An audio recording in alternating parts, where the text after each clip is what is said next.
Hello everyone, welcome to study for civil services. मैं हूं भरत सैनी और आज की इस वीडियो में हम बात करेंगे एक ऐसे मुद्दे के बारे में जो वक्त वक्त पर यहाँ पे उठाया गया है। हमारे देश में एक देश और एक चुनाव, ये मुद्दा आप ये कह सकते हैं हर कुछ वक्त के बाद उठा लिया जाता है कि हमें क्या पूरे देश में एक साथ चुनाव करवाने चाहिए या नहीं। तो इसी टॉपिक पे आज कंप्लीटली एनालाइज करेंगे और पूरा व्यू जानेंगे कि क्या अगर हमारे देश में एक साथ चुनाव करवाए जाते हैं तो उसके क्या बेनिफिट होंगे और क्या उसके नेगेटिव इम्पैक्ट हो सकते हैं। तो इन सभी बातों को कंप्लीटली एनालाइज करेंगे। बट बिफोर वी बिगिन मैं आपको बता दूं कि हमारे कुछ पेड कोर्सेज हैं जहां पे आप सभी वीडियोस के पीडीएफ ले सकते हैं और पर्सनल गाइडेंस ले सकते हैं। And for more information you can contact here. तो चलिए बात करते हैं कि इस टॉपिक को हम कंप्लीटली एनालाइज करेंगे तो कैसे। सबसे पहले हम ये जानेंगे कि एक देश और एक चुनाव, इसके तहत क्या हो सकता है, होगा क्या अगर ये कभी इम्प्लीमेंट होता है तो, और इसका इतिहास क्या रहा है, क्या हमारे देश में इससे पहले भी एक साथ चुनाव हुए हैं, तो इसके बारे में भी बात करेंगे। और चुनाव आयोग की इस पे क्या राय है, क्या हम पूरे देश में एक साथ चुनाव करवा सकते हैं या नहीं, इस पे चुनाव आयोग क्या कहता है, और एक साथ चुनाव करवाने के पक्ष में क्या तर्क हैं और एक साथ चुनाव करवाने के विपक्ष में क्या तर्क हैं। इन सभी बातों को कंप्लीटली एनालाइज करेंगे। तो सबसे पहले ये जानते हैं कि हमारे देश में एक देश और एक चुनाव का जो ये मुद्दा उठाया जाता है ये है क्या। तो एक देश एक चुनाव, इसका मतलब है कि लोकसभा और राज्य, जितने भी राज्य हैं उन सभी विधानसभाओं का एक साथ चुनाव करवाना, ये जो एक विचार है इसी को एक देश एक चुनाव का नाम दिया जाता है कि हम सारे के सारे इलेक्शंस एक साथ करवा दें, उसी को एक देश एक चुनाव कहते हैं। और एक देश एक चुनाव के पक्ष में कुछ विशेषज्ञ ये कहते हैं कि हमें इसका बेनिफिट होगा। क्या बेनिफिट होगा? सरकारी राजस्व और समय की बचत होगी। वो तो ऑब्वियस है कि अगर अलग अलग टाइम पे इलेक्शन होते रहेंगे तो उसमें क्या है, ज़्यादा रिसोर्सेज लगेंगे। हमारे रिसोर्सेज ज़्यादा लगेंगे तो उन रिसोर्सेज को अगर हम एक साथ चुनाव करवा दें तो उनको कहीं अलग जगह यूज कर सकते हैं, उनको हम हेल्थ केयर में यूज कर सकते हैं, उनको हम एजुकेशन में यूज कर सकते हैं, उनको हम इंफ्रास्ट्रक्चर में यूज कर सकते हैं। उन रिसोर्सेज को, वो जो टाइम है, वो जो पैसा है, उसको हम अलग अलग जगह यूज कर सकते हैं और डेवलप ज़्यादा कर पाएंगे अगर एक साथ एक चुनाव होता है। तो ये तो पॉजिटिव व्यू है जो कि कुछ विशेषज्ञ कहते हैं, और इसके कुछ नेगेटिव व्यू भी होंगे जिसके बारे में हम आगे डिस्कस करेंगे। लेकिन इसका एक सबसे बड़ा मुद्दा जो उठाया जाता है एक देश एक चुनाव का, वो है कि आचार संहिता। क्योंकि पूरे देश में कहीं ना कहीं एक साथ इलेक्शन चलते रहते हैं कि यहाँ पे आज इलेक्शन है, कल कहीं और इलेक्शन है, जिसके रीजन से क्या होता है कि वहाँ पे आचार संहिताएं लागू रहती है।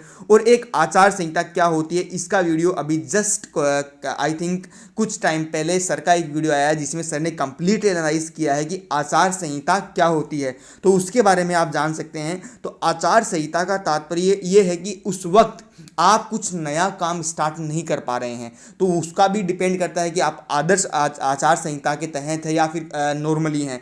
तो आप जो ये आचार संहिता लगती है इसमें हम कुछ न्यू नहीं कर पा रहे, किसी योजना को लॉन्च नहीं कर पा रहे, या फिर हम कहीं चीज़ पे नया पैसा अलॉट नहीं कर पा रहे, ये जो चीज़ें होती हैं उससे क्या होता है कि डेवलपमेंट एक तरीके से रुक सा जाता है। और वो होता है एक देश एक चुनाव का जो आइडिया निकल के आता है, वो यहीं से निकल के आता है कि जो आचार संहिताएं लग जा रही हैं उनसे डेवलपमेंट नहीं हो पा रहा है। तो उससे क्या है कि हमें पूरे देश में अगर एक साथ चुनाव करवा दिए जाएंगे तो आगे आने वाले 5 साल तक कहीं आचार संहिता नहीं होगी और डेवलपमेंट का प्रोसेस रैपिडली ग्रो करेगा। तो ये है एक देश एक चुनाव का ओवरव्यू। अब बात करते हैं कि इसका इतिहास क्या है। इससे पहले भी कभी एक देश और एक चुनाव हुआ है कि हमारे पूरे देश में एक साथ चुनाव हुआ है? जी हाँ, स्टार्टिंग में जब हमारा देश आज़ाद हुआ और उसके बाद 1967 तक जो लोकसभा और विधानसभा चुनाव थे वो एक साथ हो रहे थे। लेकिन 1967 आते आते कांग्रेस अपनी जो ज़मीन थी उसको खोना शुरू कर दिया था, और उसके बाद एक नया मोर्चा उभर के आ रहा था जो कांग्रेस के विरुद्ध थे। जो विधायक कांग्रेस के विरुद्ध थे उन्होंने क्या किया कि एक साथ संयुक्त होकर सरकारें बनाना शुरू किया, लेकिन उनकी सरकार स्टेबल नहीं चल पाई। क्योंकि जो आप ये कह सकते हैं पॉलिटिकल जो व्यू होता है वो आप डिपेंड करता है कि आपका पॉलिटिकल व्यू सामने वाले से मिलता है कि नहीं, और अगर मिलता है तभी आप सरकार चला पाएंगे। तो 1967 के बाद क्या हुआ कि जो कांग्रेस के विरोध में जो लोग थे वो एक साथ आए, लेकिन उनकी सरकारें चल नहीं पाई। और 1971 आते आते क्या हुआ कि जो राज्य थे वहाँ पे मध्य अवधि चुनाव होने लगे, लेकिन जैसे कि 1967 में जब लास्ट इलेक्शन हुए थे, जब एक साथ हुए, उसके बाद 1972 में इलेक्शन होने थे, लेकिन इंदिरा गांधी ने क्या किया कि 1971 में ही लोकसभा को भंग करते हुए मध्यावधि चुनाव की घोषणा कर दी। और उसी के बाद से जो ये रोटेशन था बिगड़ गया है कि लोकसभा चुनाव कभी और हो रहा है और अन्य जो स्टेट हैं उनके राज्य ये जो विधानसभा इलेक्शन है वो अलग टाइम पे हो रहे हैं। तो ये था कि किस प्रकार इसका इतिहास रहा है। तो हम ये कह सकते हैं कि एक देश में एक चुनाव, अर्थात हमारे देश में इससे पहले भी एक साथ चुनाव हुए हैं, लेकिन क्या वो आज के सिनेरियो में पॉसिबल हैं, उसको अब आगे डिस्कस करेंगे। तो चुनाव आयोग इस पे क्या कह रहा है, सबसे पहले उसके थ्योरेटिकल पॉइंट्स के बारे में डिस्कस करते हैं। चुनाव आयोग का कहना है कि लोकसभा चुनाव 2019 में एक साथ कराना संभव नहीं हो पाएगा। क्यों संभव नहीं हो पाएगा, सबसे पहले ये बात करते हैं। संभव इसलिए नहीं हो पाएगा कि अभी तक इस मुद्दे पे सभी पार्टीज की राय एक नहीं हो पाई है और इस पे एक बड़ा डिस्कशन नहीं हो पाया है कि क्या ये होना चाहिए और नहीं होना चाहिए। और जब ये पूरा डिस्कशन हो जाएगा उसके बाद हमें एक पूरा कानूनी प्रक्रिया को अपनाना होगा। जो सरकार होगी उसका पूरा ये प्रोसेस उसको लेके आना होगा कि हम पूरे देश में एक साथ चुनाव करवा पाएँ, तो वो भी अभी तक नहीं हुआ है। इसलिए 2019 में ये संभव नहीं है कि पूरे देश में एक साथ चुनाव करवा दिए जाए। उसके बाद एक साथ चुनाव करवाना चुनाव आयोग के लिए सुविधाजनक है, ये तो ऑब्वियस बात है, क्योंकि अगर एक साथ चुनाव करवा दिया जाएगा उसके बाद क्या होगा कि चुनाव आयोग को हर जगह अलग अलग रिसोर्सेज इंप्लीमेंट नहीं करने होंगे और जो चुनावी खर्चे हैं उनको बचाने के लिए 3 बार के बजाय 1 बार चुनाव होना सही है। और जो वोटर हैं, पोलिंग बूथ हैं, मशीनरी हैं और जो सिक्योरिटी एजेंसी हैं, इन सभी के अगर अपन ये इन सभी के लिहाज से देखा जाए तो मतदाता के लिए भी ये सुविधाजनक होगा। हमको भी 3 अलग अलग टाइम पे अपना टाइम वेस्ट करके इलेक्शंस के लिए नहीं जाना होगा अगर हम एक साथ चले जाएंगे। तो ये है चुनाव आयोग की राय कि वर्तमान जो परिस्थितियां हैं वहाँ पे हम ये इलेक्शंस नहीं करवा सकते, लेकिन आगे अगर पूरा विपक्ष और पूरे जो पार्टियां हैं वो एक साथ आके ये कहती हैं कि हाँ ये होना चाहिए और एक कंप्लीट डिस्कशन होता है और सरकार एक ऐसा प्रोसेस लेके आती है, तो ये मे भी पॉसिबल हो सकता है। तो अब आगे देखते हैं जो ये विचार है कि अब इलेक्शंस अलग अलग होने चाहिए। 1972 के बाद जब इलेक्शन अलग अलग होने लगे लोकसभा और विधानसभा के, तो ये किस प्रकार उभर के आया।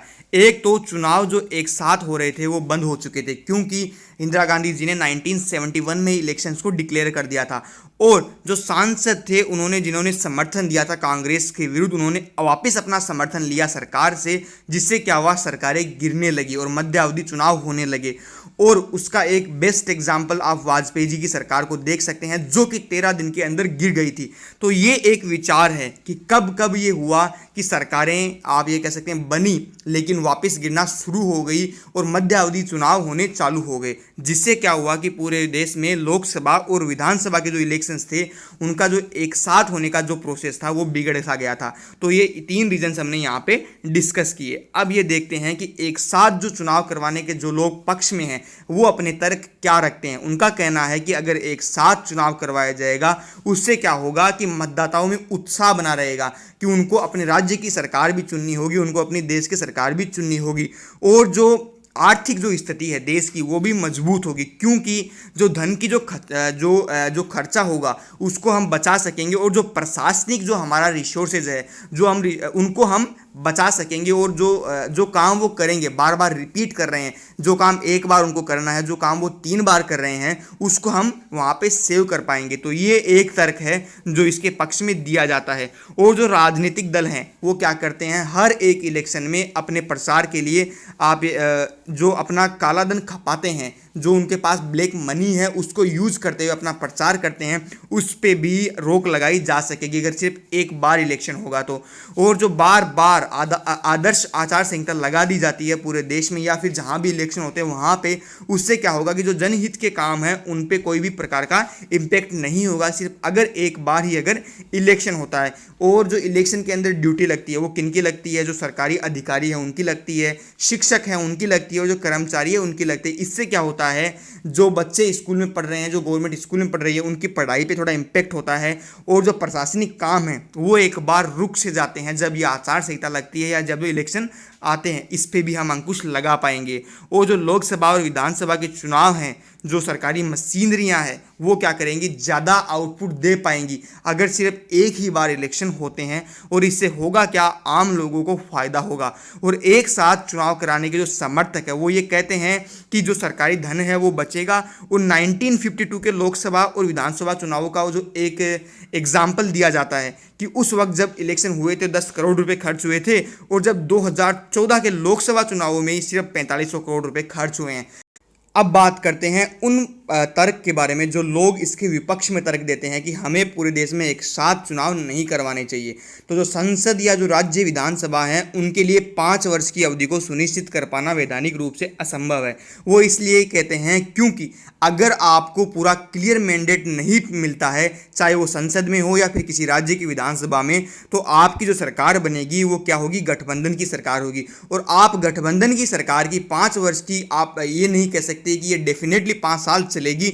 इसीलिए वैधानिक रूप से आप ये सुनिश्चित कर दें कि हम सिर्फ 5 साल बाद में ही इलेक्शन करवाएंगे, तो 5 साल तक आपको कैसे भी करके सरकार चलाना होगा, तो ये पॉसिबल नहीं है। तो जो एक तर्क दिया जाता है कि हमें एक साथ इलेक्शन नहीं करवाना चाहिए, उसका पहला तर्क ये है। और अगर केंद्र और राज्य में एक साथ चुनाव करवाने का जो ये सबसे बड़ा तर्क है वो ये है कि भारतीय मतदाता इतना परिपक्व नहीं हुआ है कि वो इसमें अंतर कर सकें कि जो स्टेट लेवल पे हैं उसमें क्या मुद्दे होंगे और जो सेंटर लेवल पे हैं उसमें क्या मुद्दे होंगे, किस प्रकार हमें सरकार राज्य में चुननी है और किस प्रकार हमें सेंटर में सरकार चुननी है। जिस प्रकार अभी एक रिसेंटली अब क्या होगा कि हमारे देश में जब लोकसभा चुनाव होंगे उसके साथ कुछ स्टेट्स में भी इलेक्शन होंगे। तो जो ये इलेक्शन होंगे तो अब कुछ लोग उनको ये कन्फ्यूजन रहेगा कि हम सिर्फ सेंटर के इलेक्शंस में वोटिंग करने जा रहे हैं, या फिर उनको ये कन्फ्यूजन होगा कि हम सिर्फ स्टेट के लिए वोटिंग करने जा रहे हैं। तो इस प्रकार का जो कन्फ्यूजन है, भारतीय मतदाता इतना परिपक्व नहीं हो पाया है कि वो ये अंतर कर सकें कि हमें किसे वोट करना है सेंटर में और हमें किसे वोट करना है स्टेट में। तो ये भी एक बड़ा तर्क दिया जाता है इसके विरोध में। और इसके समर्थन में कुछ आंकड़े भी दिए गए हैं कि 1999 से लेकर 2014 तक 16 बार ऐसा हुआ है जब लोकसभा चुनाव में 6 महीने के भीतर कुछ राज्यों की विधानसभाओं के चुनाव भी हुए हैं। कि जैसे कि अब लोकसभा चुनाव हो रहे हैं और उसके कुछ वक्त बाद या उसके जस्ट कुछ समय बाद कुछ राज्य के विधानसभा चुनाव भी करवाए जाएं। और उनमें क्या हुआ है कि 77% मामलों में तो विजय उसी पार्टी को मिली है जिसको लोकसभा में मिली थी, कि जो उस कॉन्स्टिट्यूंसी में जहाँ से वो जीत के आया है वहाँ पे लोकसभा और राज्यसभा दोनों में लोकसभा और विधानसभा दोनों में सेम पार्टी जीती है। लेकिन 33% केस या फिर 23% केस ऐसे हुए हैं जहां पे दूसरी पार्टी भी जीती है। तो ऐसे जो मामले हैं उनमें क्या है, साफ पता चलता है कि लोग ये आइडेंटिफाई नहीं कर पा रहे हैं कि सेंटर में किसे इलेक्शन करना है, किसे इलेक्ट करना है और स्टेट में किसे इलेक्ट करना है। तो ये जो एक तर्क दिया जा रहा है उसका जो ये आंकड़ा दिया जाता है कि ऐसा पहले भी हुआ है और आगे भी हो सकता है। और भारतीय मतदाताओं में बहुत से लोग ऐसे हैं जो क्या है, किसी एक नेता से प्रभावित होकर वोट करते हैं, चाहे वो मोदी हो या फिर चाहे राहुल गांधी हो। तो ये जो एक बड़े नेता के नाम पे जो वोट मांगे जाते हैं वो भारतीय मतदाता इसी प्रकार से इतना परिपक्व नहीं है कि सिर्फ एक नेता के नाम पे स्टेट में भी वोटिंग की जाएगी और उसी नेता के नाम पे सेंटर में वोटिंग की जाएगी। तो अलग अलग चुनाव करवाने से क्या होगा कि हमें ये आसानी रहती है, जो मतदाता है उसको ये आसानी रहती है कि वो ये अंतर कर पाएगा कि मैं स्टेट में किसे इलेक्ट कर रहा हूँ और सेंटर में किसे इलेक्ट कर रहा हूँ। ये जो तर्क दिए जाते हैं इसके लिए तर्क दिए जाते हैं कि हमें अलग अलग इलेक्शन करवाने चाहिए। इसके अलावा भी मैंने कई पॉइंट्स यहाँ पे लिखे हैं जिनको आप डिस्कस कर सकते हैं। तो ये पूरा कंप्लीटली एनालाइज किया गया है कि हमें पूरे देश में एक साथ इलेक्शन करवाने चाहिए या नहीं करवाने चाहिए। तो अब आप अपना point of view comment section में लिख सकते हैं कि पूरे देश में एक साथ इलेक्शन होने चाहिए या नहीं होने चाहिए। सो अब हमारे वीडियो को यहीं ख़त्म करते हैं। Thank you for watching our video. Please like share and subscribe our channel. Bye bye.